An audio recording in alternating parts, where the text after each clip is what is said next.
নমস্কাৰ ডিজিটেল আসামলৈ আপোনালোক সকলোকে স্বাগতম জনাইছো আজিৰ উইকলি কাৰেণ্ট এফেয়াৰ্ছৰ ভিডিঅ'ত আমি আলোচনা কৰিম 18 পৰা 24 আগষ্টলৈকে যিখিনি মোষ্ট ইম্পৰ্টেন্ট কুৱেশ্যন হয় আসাম নৰ্থ ইষ্ট নেশ্যনেল সকলোবিলাক কুৱেশ্যন আমি ইয়াত আলোচনা কৰিম তো এই ভিডিঅ'টোত বহুকেইটা ইম্পৰ্টেন্ট কুৱেশ্যন আছে তো ভিডিঅ'টি আপোনালোকে শেষলৈকে চাব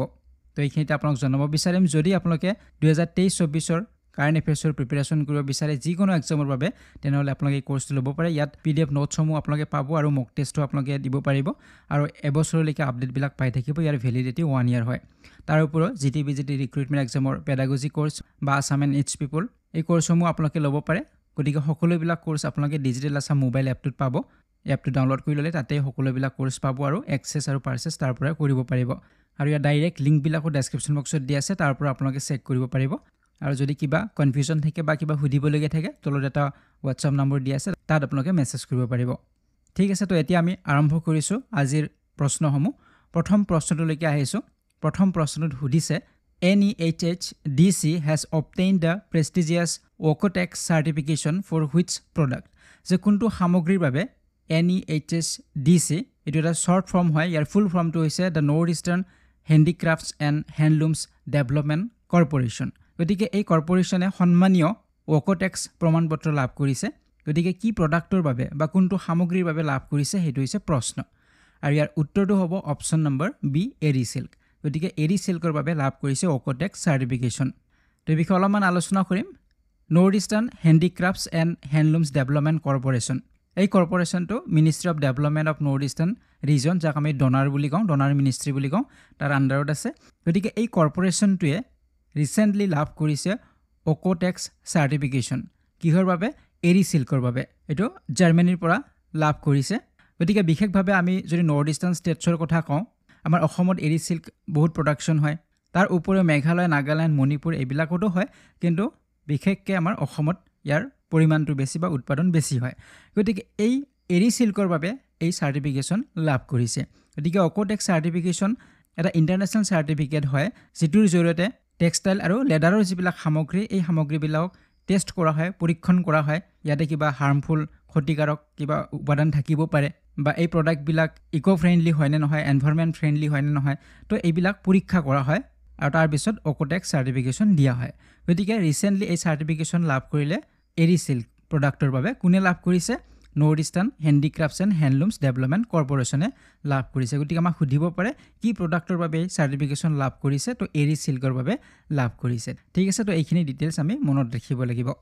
গতিকে এইবিলাক প্ৰশ্ন আগন্তুক এক্সামৰ বাবে যথেষ্ট প্ৰয়োজনীয় হ'ব তো এইখিনিতে মই আন এটা কথা ক'ব বিচাৰিম যে আগন্তুক এক্সাম বুলি কোৱাৰ লগে লগে বহুতে হয়তো এডিআৰই এক্সামৰ কথা ভাবিব আগৰ ভিডিঅ'টো কোনোবা এজনে কৈছিলে যে ইমান কাৰেন্ট কুৱেশ্যন এডিআৰই এক্সামত নাহে ডেফিনেটলি গতিকে ইমান কাৰেন্ট কুৱেশ্যন এডিআৰই এক্সামৰ কাৰণে নাহিব কিন্তু যেহেতু এইটো আমাৰ এটা সিৰিজ হয় এইটো কন্টিনিউয়াছলি সিৰিজটো আমাৰ চলি থাকিব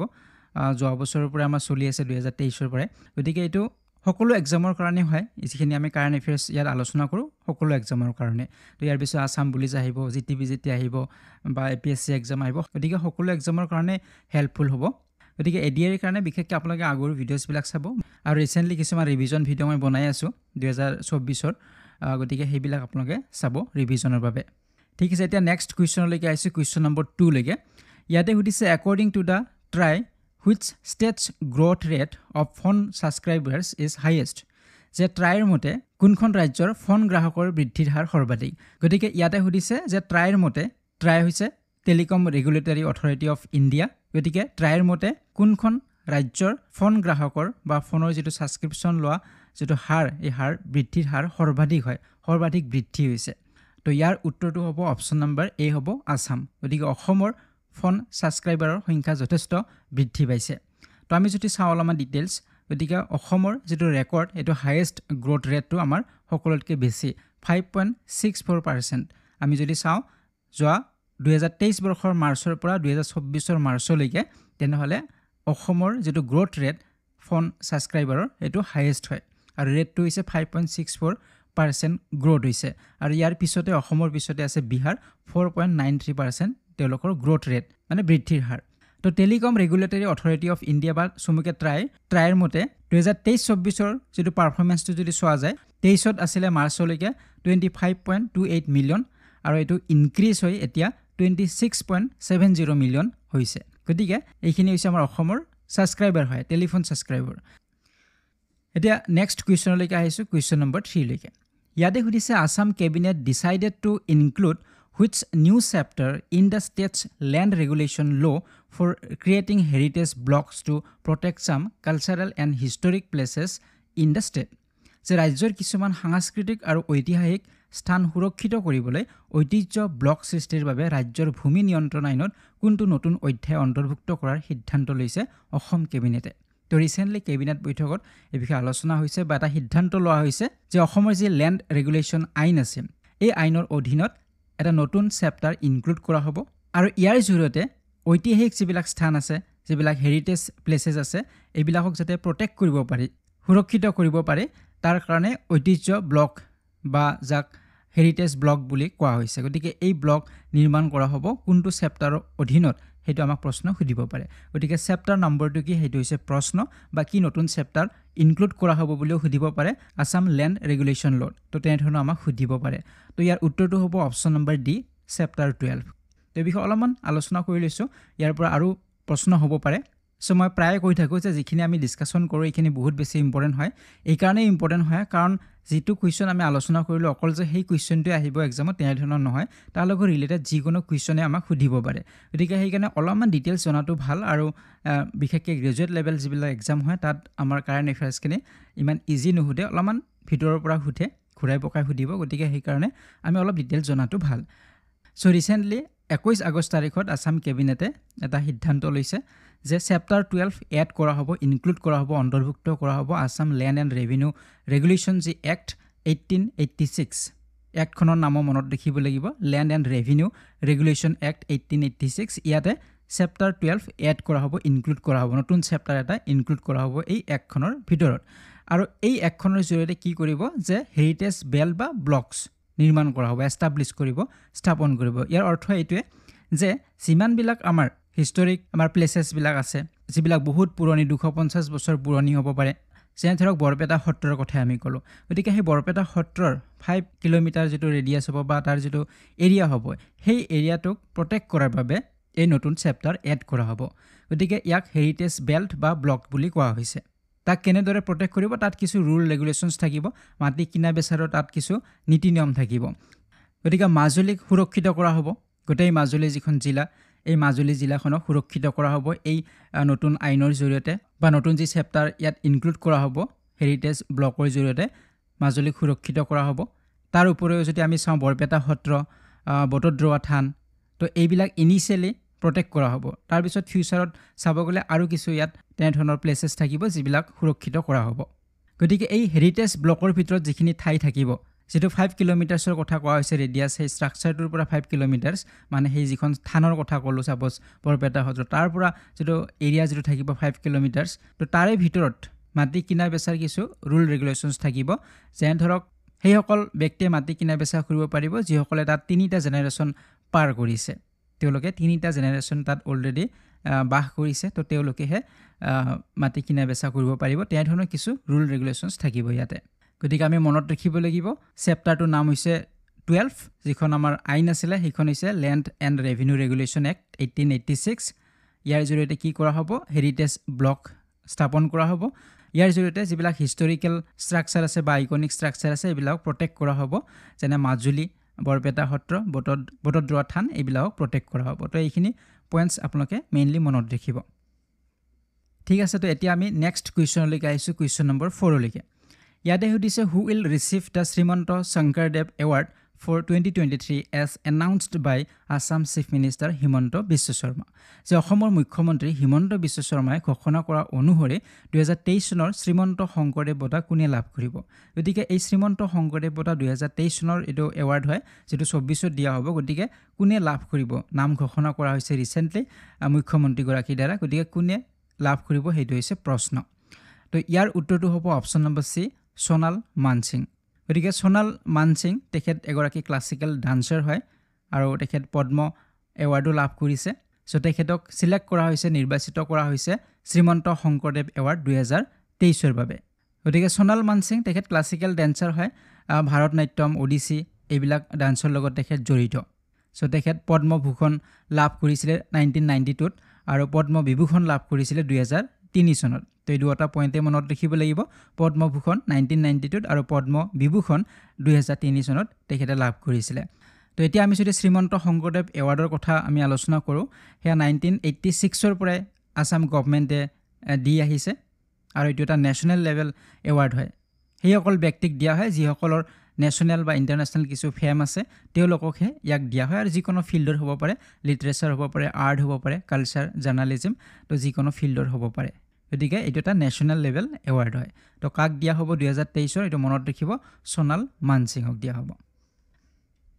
এতিয়া আইছো নেক্সট কুৱেশ্যন নম্বৰ 5 লৈকে ইয়াতে সুধিছে ৰিঅ হলং ধৰ becomes second Indian woman referee to supervise in FIFA Under-17 Women's World Cup. She belongs to which state? So FIFA 17 বছৰ অনুৰ্ধ মহিলা বিশ্বকাপত তত্ত্বাৱধান কৰা দ্বিতীয়গৰাকী ভাৰতীয় মহিলা ৰেফাৰী হিচাপে পৰিগণিত হৈছে ৰিঅ হলং ধৰ গতিকে তেওঁ কোনখন ৰাজ্যৰ হয় সেইটো হৈছে প্ৰশ্ন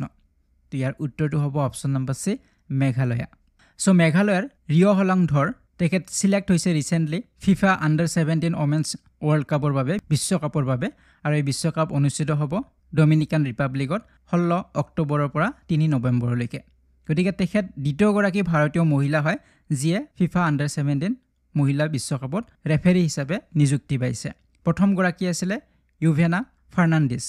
তেখেত আছিল প্ৰথম গৰাকী ইণ্ডিয়ান আছিল যিয়ে Under-17 Women's World Cup 2016 তেখেতে ৰেফাৰী হিচাপে এছিষ্টেণ্ট ৰেফাৰী হিচাপে স্থান পাইছিলে বা নিৰ্বাচিত হৈছিলে সিলেক্ট হৈছিলে আৰু মেঘালয়ৰ ৰিঅ হলং ধৰ তেখেত হৈছে দ্বিতীয়গৰাকী ইণ্ডিয়ান ৰেফাৰী তো এতিয়া আমি নেক্সট কুৱেশ্যনলৈকে আহিম কুৱেশ্যন নম্বৰ 6 ইয়াতে সুধিছে who has been selected as India's flag bearer for the opening ceremony of Paris para Olympics 2024 যে পেৰিছ অলিম্পিক 2024ৰ মুকলি অনুষ্ঠানৰ বাবে ভাৰতৰ পতাকাবাহী হিচাপে কাক নিৰ্বাচিত কৰা হৈছে আৰু ইয়াৰ উত্তৰটো হ'ব option number D BNC Bhagyashree Yadav আৰু সুমিত অন্তিল তো এই দুগৰাকী ফ্লেগ বিয়াৰাৰ হিচাপে থাকিব ভাৰতৰ সো পেৰা অলিম্পিক্স মানে আপোনালোক সকলোৱে জানে ইয়া যিখিনি ডিজেবলড এথলিটছ হয় বা বিশেষভাৱে সক্ষম যিখিনি এথলিটছ হয় সো তেওঁলোকে ইয়াত পাৰ্টিসিপেট কৰিব গতিকে পেৰিছত অনুষ্ঠিত হ'ব 28 আগষ্টৰ পৰা 8 ছেপ্টেম্বৰলৈকে অনুষ্ঠিত হ'ব 28 আগষ্টৰ পৰা ষ্টাৰ্ট হ'ব 8 ছেপ্টেম্বৰত ইয়াৰ সামৰণি হ'ব গতিকে এই যেটো ওপেনিং চেৰেমনি হ'ব 28 আগষ্ট তাৰিখত ইয়াত আমাৰ ইণ্ডিয়ান টিমটোৰ হৈ ফ্লেগ বিয়াৰাৰ হিচাপে কোনে পাৰ্টিসিপেট কৰিব হেয়া হৈছে সুমিত অন্তিল সো তেখেত টকিঅ পেৰা অলিম্পিক্সত গোল্ড মেডেলিষ্ট আছিল পেৰা এথলিটছ হয় তেখেত তাৰ পিছত শৰ্ট পুটাৰ ভাগ্যশ্ৰী যাদৱ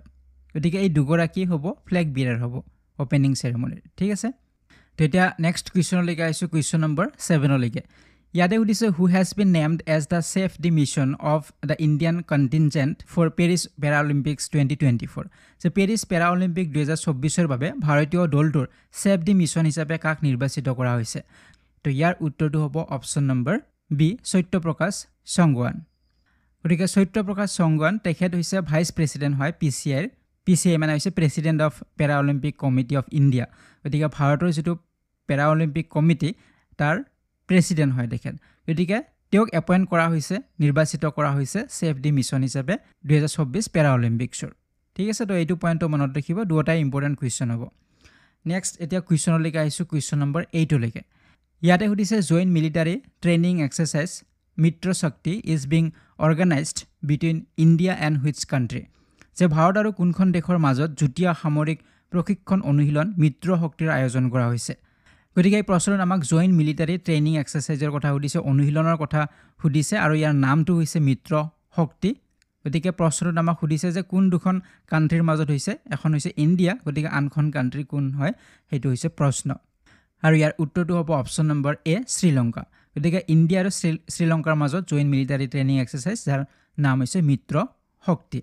গতিকে 10th এডিশ্যন হয় এইটো ইণ্ডিয়া শ্ৰীলংকাৰ জইণ্ট মিলিটাৰী এক্সাৰচাইজৰ মিত্ৰ শক্তি আৰু এইটো শ্ৰীলংকাত অনুষ্ঠিত হ'ব আৰ্মি ট্ৰেইনিং স্কুল মাডুৰুৱায়াত তো এইটো পইণ্টটো মনত ৰাখিব যে এই জইণ্ট মিলিটাৰী এক্সাৰচাইজ ক'ত অনুষ্ঠিত হ'ব সাধাৰণতে মিলিটাৰী এক্সাৰচাইজবিলাকৰ নাম কোন দুখন দেশৰ মাজত হৈছে বা ক'ত অনুষ্ঠিত হ'ব কোনখন কাণ্ট্ৰিত হৈছে এইখিনি আমি জানিব লাগিব গতিকে মিলিটাৰী যিখিনি এক্সাৰচাইজ হয় এইবিলাকো ইম্পৰ্টেণ্ট হয় তাৰ ওপৰত প্ৰশ্ন এক্সামত সোধে তো পাৰিলে গোটেই মিলিটাৰী এক্সাৰচাইজবিলাকৰ ওপৰত এটা ছেপাৰেট ভিডিঅ' বনাবলৈ ট্ৰাই কৰিম তো ইয়াতে যদি আমি চাওঁ 12 পৰা 25 আগষ্টলৈকে অনুষ্ঠিত হৈছে মিত্ৰ শক্তি ক'ত হৈছে শ্ৰীলংকাত এইটো মনত ৰাখিব এতিয়া নেক্সট কুৱেশ্যনলৈকে আহিছোঁ কুৱেশ্যন নম্বৰ 9লৈকে ইয়াতে সুধিছে in which country will the upcoming women's T20 world cup be organised instead of Bangladesh যে বাংলাদেশৰ পৰিৱৰ্তে কোনখন দেশত আয়োজন কৰা হ'ব আগন্তুক মহিলা T20 বিশ্বকাপ গতিকে আমি আগত আলোচনা কৰিছিলোঁ যে এইবাৰ বাংলাদেশে হোষ্ট কৰিব T20 ৱৰ্ল্ড কাপ মহিলা যে বিশ্বকাপ হ'ব T20 গতিকে হেয়া বাংলাদেশত আয়োজন কৰাৰ কথা আছিল এই বিষয়ে আমি পূৰ্বতে আলোচনা কৰিছিলোঁ কিন্তু বাংলাদেশৰ যিটো সিচুৱেশ্যন বৰ্তমান সময়ত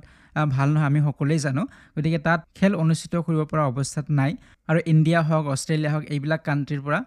তাত প্লেয়াৰবিলাক পঠাবলৈও ইচ্ছা কৰা নাই যিহেতু তাত ল' এণ্ড অৰ্ডাৰৰ সিচুৱেশ্যন খুব বেছি ভাল নহয় গতিকে সেইকাৰণে ICC ইয়াক কেঞ্চেল কৰিছে আৰু ইণ্ডিয়াক এপ্ৰ'চ কৰিছিলে ইণ্ডিয়াক হোষ্ট কৰাৰ বাবে কিন্তু ইণ্ডিয়া এইটো ৰিজেক্ট কৰিছে ইণ্ডিয়াই একচেপ্ট কৰা নাই প্ৰপ'জেলটো আৰু এতিয়া আন এখন কাণ্ট্ৰিত ইয়াক অনুষ্ঠিত কৰা হ'ব গতিকে সেই কাণ্ট্ৰিখন হৈছে অপশ্যন নম্বৰ ডি হ'ব শুদ্ধ উত্তৰ UAE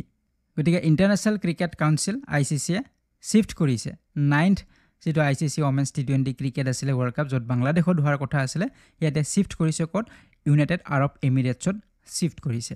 ঠিক আছে বাকি পূৰ্বৰ শেডিউল মতে হ'ব আগত যে শেডিউল কৰা আছিল 3 অক্টোবৰৰ পৰা 20 অক্টোবৰলৈকে গতিকে আগৰ শেডিউল মতে অনুষ্ঠিত হ'ব অকল ঠাইখন সলনি হৈছে এতিয়া নেক্সট কুৱেশ্যনলৈকে আহিছোঁ কুৱেশ্যন নম্বৰ 10লৈকে ইয়াতে সুধিছে when is the national space day celebrated যে ৰাষ্ট্ৰীয় মহাকাশ দিৱস কেতিয়া পালন কৰা হয় তো ৰিসেন্টলি আমাৰ ৰাষ্ট্ৰীয় মহাকাশ দিৱস পালন কৰা হ'ল আৰু এইবাৰ প্ৰথমবাৰৰ বাবে পালন কৰা হৈছে নেশ্যনেল স্পেচ ডে গতিকে এইটো এটা ইম্পৰ্টেণ্ট প্ৰশ্ন হ'ব যিহেতু প্ৰথমবাৰৰ বাবে ফাৰ্ষ্ট টাইমৰ বাবে নেশ্যনেল স্পেচ ডে পালন কৰা হৈছে কিমান তাৰিখত পালন কৰা হৈছে সেইটো হৈছে প্ৰশ্ন তো ইয়াৰ উত্তৰটো হ'ব অপশ্যন নম্বৰ C 23 আগষ্ট গতিকে 23 আগষ্ট তাৰিখত প্ৰথমবাৰৰ বাবে পালন কৰা হৈছে নেশ্যনেল স্পেচ ডে আৰু এতিয়া প্ৰতি বছৰে পালন কৰি অহা হ'ব প্ৰতি বছৰে 23 আগষ্ট তাৰিখত পালন কৰা হ'ব নেশ্যনেল স্পেচ ডে ৰাষ্ট্ৰীয় মহাকাশ দিৱস তো ইয়াৰ লগত জড়িত আন প্ৰশ্ন আছে এই বিষয়ে আমি আলোচনা কৰিম নেক্সট কুৱেশ্যনলৈকে আহিছোঁ কুৱেশ্যন নম্বৰ 11লৈকে ইয়াতে সুধিছে what significant event led to the declaration of national space day যে কি উল্লেখযোগ্য পৰিঘটনাৰ ফলত ৰাষ্ট্ৰীয় মহাকাশ দিৱস ঘোষণা কৰা হয় গতিকে নেশ্যনেল স্পেচ ডে বা ৰাষ্ট্ৰীয় মহাকাশ দিৱস যে পালন কৰা হ'ব ইয়াৰ কাৰণ কি ঘটনা বা পৰিঘটনাৰ ফলত ইয়াক পালন কৰাৰ সিদ্ধান্ত লোৱা হৈছে সেইটো হৈছে প্ৰশ্ন আৰু ইয়াৰ উত্তৰটো হ'ব option number B successful landing of Chandrayaan 3 গতিকে চন্দ্ৰয়ান 3ৰ কথা আমি সকলোৰে মনত আছে গতিকে যি সফল অৱতৰণ হৈছিলে চন্দ্ৰত বিক্ৰম যি লেণ্ডাৰ আছিলে বিক্ৰম লেণ্ডাৰে ছাকচেছফুলি লেণ্ড কৰিছিলে মুনৰ ছাৰফেচত গতিকে সেই তাৰিখটো আছিলে 23 আগষ্ট তাৰিখ আছিলে গতিকে সেইটো এটা বহুত ডাঙৰ এটা মাইলষ্টন আছিলে ইণ্ডিয়াই মাইলষ্টন ক্ৰিয়েট কৰিছিলে 23 আগষ্ট তাৰিখত আৰু সেইকাৰণে 23 আগষ্ট তাৰিখটোত পালন কৰা হ'ব নেশ্যনেল স্পেচ ডে আৰু প্ৰথমবাৰৰ বাবে পালন কৰা হ'ল এই বছৰ নেশ্যনেল স্পেচ ডে যোৱা 2023 বৰ্ষৰ 23 আগষ্ট তাৰিখত এই মাইলষ্টনটো ক্ৰিয়েট কৰিছিলে আৰু তেতিয়া আমাৰ প্ৰধানমন্ত্ৰীগৰাকীয়ে এনাউন্স কৰিছিলে ঘোষণা কৰিছিলে যে অহা বছৰৰ পৰা 23 আগষ্ট তাৰিখটোত নেশ্যনেল স্পেচ ডে পালন কৰা হ'ব আৰু এইবাৰ প্ৰথমবাৰৰ বাবে পালন কৰা হৈছে এই বছৰৰ থিম কি আছিল এইটো এটা প্ৰশ্ন হ'ব পাৰে থিমটো আছিল touching lives while touching the moon India's space saga ঠিক আছে তো এই থিমটো আপোনালোকে মনত ৰাখিব কিমান তাৰিখত পালন কৰা হয় আৰু ইয়াৰ ৰিজনটো কি পালন কৰাৰ এইখিনি আমি মনত ৰাখিব লাগিব এতিয়া নেক্সট কুৱেশ্যন নম্বৰ 12 লৈকে আহিছোঁ কুৱেশ্যন নম্বৰ 12ত সুধিছে যে হুইচ সাইণ্টিষ্ট ৰিচিভ দ্য বিজ্ঞান ৰত্ন এৱাৰ্ড 2024 যে কোনজন বিজ্ঞানীয়ে 2024 চনৰ বিজ্ঞান ৰত্ন বঁটা লাভ কৰিছে গতিকে স্পেচ যি ডে পালন কৰা হ'ল তাৰ লগত সংগতি ৰাখি এই এৱাৰ্ড দিয়া হৈছে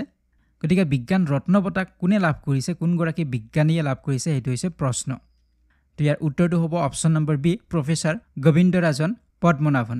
গতিকে অধ্যাপক গোবিন্দৰাজন পদ্মনাভনে লাভ কৰিছে বিজ্ঞান ৰত্ন এৱাৰ্ড তো এই বিষয়ে আমি আগৰ ভিডিঅ'টো আলোচনা কৰিছিলোঁ গতিকে ৰাষ্ট্ৰীয় বিজ্ঞান যি পুৰস্কাৰ 4টা ইয়াত কেটেগৰী আছে বিজ্ঞান ৰত্ন যিটো লাইফ টাইম এচিভমেণ্ট এৱাৰ্ড হয় বিজ্ঞান ৰত্ন বুলি কোৱা হৈছে আৰু এগৰাকী সাইণ্টিষ্টে লাভ কৰিছে আৰু তেওঁ হৈছে প্ৰফেচাৰ গোবিন্দৰাজন পদ্মনাভন ঠিক আছে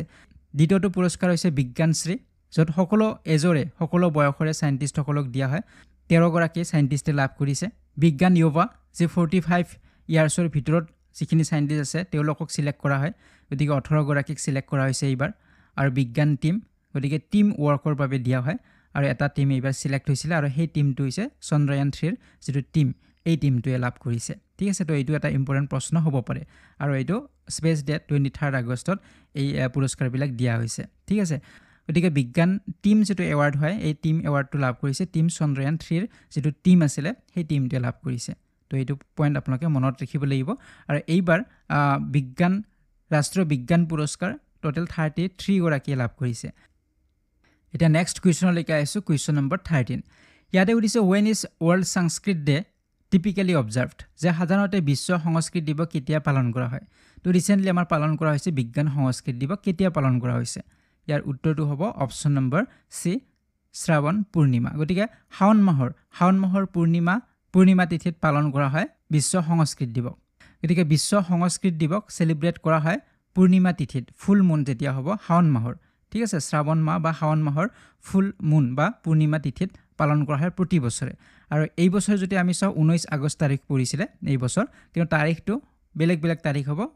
আৰু পূৰ্ণিমা তিথিত এই কাৰণে পালন কৰা হয় শাওণ মাহৰ কাৰণ পানিনি কথা আমি সকলোৱে জানো সংস্কৃত স্কলাৰ আছিলে বা গ্ৰামাৰিয়ান আছিলে সো তেখেতৰ বাৰ্থ এনিভাৰ্সাৰী হিচাপে পালন কৰা হয় এই দিৱসটো জন্ম জয়ন্তী হিচাপে ঠিক আছে তো এতিয়া আমি নেক্সট কুৱেশ্যনলৈকে আহিছোঁ কুৱেশ্যন নম্বৰ 14 ইয়াতে সুধিছে recently which airport has been awarded the best airport title at the India travel awards যে শেহতীয়াকৈ কোনটো বিমানবন্দৰে ইণ্ডিয়া ট্ৰেভেল এৱাৰ্ডত শ্ৰেষ্ঠ বিমানবন্দৰৰ খিতাপ লাভ কৰিছে তো ইয়াৰ উত্তৰটো হ'ব option number A Rajiv Gandhi international airport so Rajiv Gandhi international airport যে হায়দৰাবাদত অৱস্থিত এই এয়াৰপোৰ্টটোৱে বেষ্ট এয়াৰপোৰ্টৰ খিতাপ লাভ কৰিছে বা বঁটা লাভ কৰিছে ইণ্ডিয়া ট্ৰেভেল এৱাৰ্ডছত একেলগে 3টা বছৰ ৰাজীৱ গান্ধী ইণ্টাৰনেশ্যনেল এয়াৰপোৰ্টে এই বঁটা লাভ কৰি আহিছে বেষ্ট এয়াৰপোৰ্টৰ বঁটা তো এতিয়া নেক্সট কুৱেশ্যনলৈকে আহিছোঁ কুৱেশ্যন নম্বৰ 15 ইয়াতে উঠিছে recently which airport became the first Indian airport to achieve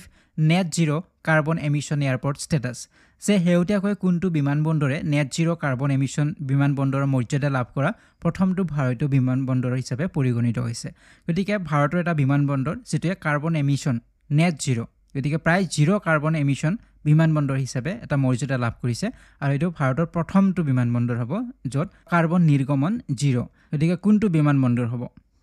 তো ইয়াৰ উত্তৰটো হ'ব option number B Indira Gandhi international airport তো এই বিমানবন্দৰটো ভাৰতীয় প্ৰথমটো বিমানবন্দৰ ভাৰতৰ যেটো নেট জিৰ' কাৰ্বন এমিশ্যন এয়াৰপোৰ্টৰ ষ্টেটাছ লাভ কৰিছে সো এতিয়া আহিছোঁ নেক্সট কুৱেশ্যন নম্বৰ 16 লৈকে ইয়াতে সুধিছে who has been conferred with the national geoscience lifetime awards 2023 যে 2023 চনৰ ৰাষ্ট্ৰীয় ভূবিজ্ঞান জীৱনজোৰা সাধনা বঁটা কাক প্ৰদান কৰা হৈছে গতিকে national geoscience lifetime এৱাৰ্ডৰ কথা সুধিছে 2023 বৰ্ষৰ এইটো এৱাৰ্ড হয় তো ৰিসেন্টলি ঘোষণা কৰা হৈছে কোনে লাভ কৰিছে এইটো হৈছে প্ৰশ্ন তো ইয়াৰ উত্তৰটো হ'ব option number B professor Dhiraj Mohan Banerjee গতিকে অধ্যাপক ধীৰাজ মোহন বেনাৰ্জী লাভ কৰিছে national geoscience lifetime achievement award 2023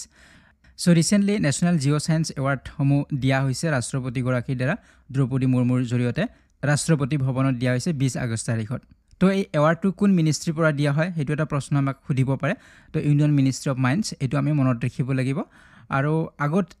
এই যেটো এৱাৰ্ডটো দিয়া হৈছে 1966 ৰ পৰাই দিয়া হৈছে নেশ্যনেল যেটো জিঅ' ছায়েন্স এৱাৰ্ড কিন্তু সেই সময়ছোৱাত ইয়াক নেশ্যনেল জিঅ' ছায়েন্স এৱাৰ্ড বুলি জনা নাছিলে সেই সময়ছোৱাত নেশ্যনেল মিনাৰেলছ এৱাৰ্ড বুলি কোৱা হৈছিলে নেশ্যনেল মিনাৰেলছ এৱাৰ্ড বুলি কোৱা হৈছিলে কিন্তু পৰৱৰ্তী সময়ত 2009 চনত ইয়াক চেঞ্জ কৰা হৈছে নামটো নেশ্যনেল জিঅ' ছায়েন্স এৱাৰ্ড বুলি কোৱা হয় এতিয়া ঠিক আছে তো এইটো 3টা কেটেগৰীত দিয়া হয় national geoscience award for lifetime achievement যেটো আমাৰ প্ৰশ্ন আছিলে প্ৰফেসৰ ধীৰাজ মোহন বেনাৰ্জী লাভ কৰিছে তাৰপিছত national young geoscientist award এইটো ডক্টৰ আশুতোষ পাণ্ডে লাভ কৰিছে গতিকে এই দুটা মেইনলি আপোনালোকে মনত ৰাখিব লাগিব বাকি নেশ্যনেল জিঅ' ছায়েন্স এৱাৰ্ড বহু কেইজনে লাভ কৰিছে গতিকে এইখিনি আমাৰ ইমান ইম্পৰ্টেণ্ট নহয় কিন্তু national geoscience award for lifetime achievement বুলি সুধিলে প্ৰফেসৰ ধীৰাজ মোহন বেনাৰ্জী হ'ব আৰু national young geoscientist award কোনে পাইছে বুলি সুধিলে ডক্টৰ আশুতোষ পাণ্ডে হ'ব তো এই দুটা নামটো আমি মনত ৰাখিব লাগিব ঠিক আছে তো এতিয়া নেক্সট কুৱেশ্যনলৈকে আহিছোঁ এতিয়া কুৱেশ্যন নম্বৰ 17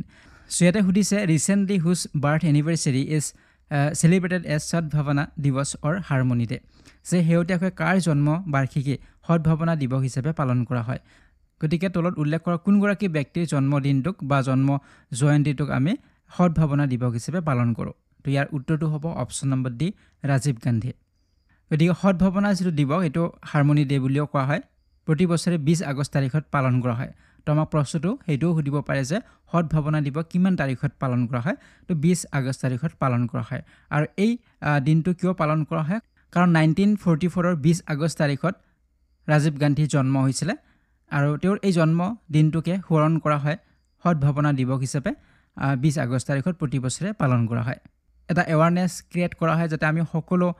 মানুহৰ মাজতে বা যিমান আমাৰ কমিউনিটি আছে সম্প্ৰদায় আছে সকলোৰে মাজত যাতে এটা হাৰমনি বা সম্প্ৰীতি এটা থাকে সদ্ভাৱ এটা থাকে তাৰ বাবে এই দিৱসটো পালন কৰা হয়। ঠিক আছে, তো ইয়াৰ এই বছৰৰ যদি থিম কি আছিলে বুলি আমাক সুধিব পাৰে, তো এই বছৰৰ থিম আছিলে unity in diversity. Unity in diversity, যে আমাৰ যিটো কালচাৰেল ডাইভাৰ্চিটিটো আছে, আমি বিভিন্ন কালচাৰৰ মানুহ থাকোঁ, গতিকে এই ডাইভাৰ্চিটি থাকিলেও তাৰ মাজত কি থাকিব লাগিব, ইউনিটি থাকিব লাগিব। এম্ব্ৰেচিং আৱাৰ ডিফাৰেঞ্চেছ, গতিকে আমাৰ ডিফাৰেঞ্চেছবিলাকক আমি আঁকোৱালি ল'ব লাগিব। তো এইটো আছিলে এই বছৰৰ থিম আছিলে। ঠিক আছে, তো এতিয়া আহিছোঁ আজিৰ ভিডিঅ'টিৰ শেষৰটি প্ৰশ্ন, কুৱেশ্যন নম্বৰ 18লৈকে। ইয়াতে সুধিছে recently on which day the world photography day is celebrated, যে শেহতীয়াকৈ কোনটো দিনত বিশ্ব ফটোগ্ৰাফী দিৱস পালন কৰা হৈছে। তো ইয়াৰ উত্তৰটো হ'ব অপশ্যন নম্বৰ চি, 19 আগষ্ট। গতিকে 19 আগষ্ট তাৰিখত পালন কৰা হৈছে ৱৰ্ল্ড ফটোগ্ৰাফী ডে, বিশ্ব ফটোগ্ৰাফী দিৱস। গতিকে প্ৰতি বছৰে 19 আগষ্ট তাৰিখতে বিশ্ব ফটোগ্ৰাফী দিৱস পালন কৰা হয়। আৰু এই বছৰৰ থিম আছিলে এন এণ্টায়াৰ ডে। এই বছৰৰ থিমটো আছিলে এন এণ্টায়াৰ ডে আছিলে। ঠিক আছে, তো এইখিনি মনত ৰাখিলে হ'ল। তো আজিৰ এই ভিডিঅ'টিত আমি বহুকেইটা ইম্পৰ্টেণ্ট কুৱেশ্যন আলোচনা কৰিলোঁ। আছাম হওক, নৰ্থ ইষ্ট হওক বা নেশ্যনেল হওক, বহুকেইটা ইম্পৰ্টেণ্ট কুৱেশ্যন আমি আলোচনা কৰিছোঁ। গতিকে এনেধৰণে আমি কুৱেশ্যনছবিলাক, ইম্পৰ্টেণ্ট কুৱেশ্যনছবিলাক আলোচনা কৰি গৈ থাকিম। গতিকে এনেধৰণৰ কুৱেশ্যনছ বা এনেধৰণৰ ভিডিঅ'বিলাকৰ পৰা আপোনালোকে নিশ্চয় উপকৃত হ'ব।